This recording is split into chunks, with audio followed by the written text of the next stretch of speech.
Bwana, tuna story nyingine kutoka kwa Kidoa. Star anayepamba video za wasanii mbalimbali wa Bongo Flava kama video ya Nay wa Mitego Akadumba, anajulikana kwa jina la Asha Salum almaarufu Kidoa. Kwa sasa anatisha zaidi kwenye tamthilia ya Huba.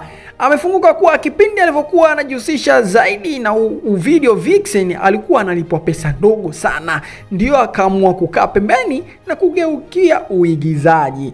Kidoa amesema kwa sasa yupo busy zaidi katika uigizaji wa tamthilia na filamu mbalimbali.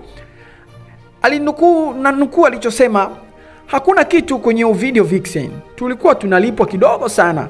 Kwa sasa sitaki tena. Naweza kusema hakuna cha maana zaidi ya kuonekana.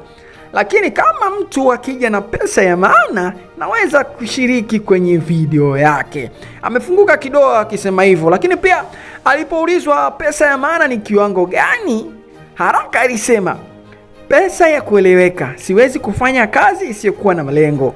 Mtu akija na mamilioni zake, naingia mzigoni. Chini ya milioni 10 sishiriki video ya msanii kabisa." Unaozani kwa milioni 10 inafaa kabisa kumlipa Kidoa kushiriki kwenye video yako, ama ndo vipi? Tutafute wengine. Dondosha komenti yako hapo afu tuambie kwamba Kidoa kwa samani anotaja hiyo hela anafaa kweli ama anatuyeyosha. Pia usisahau kusubscribe na kushare kwa watu pia wapate habari moto kama hizi za mastaa, lakini pia habari za siasa na nyinginezo zote ambazo tunakuletea hapa kwetu Stein TV.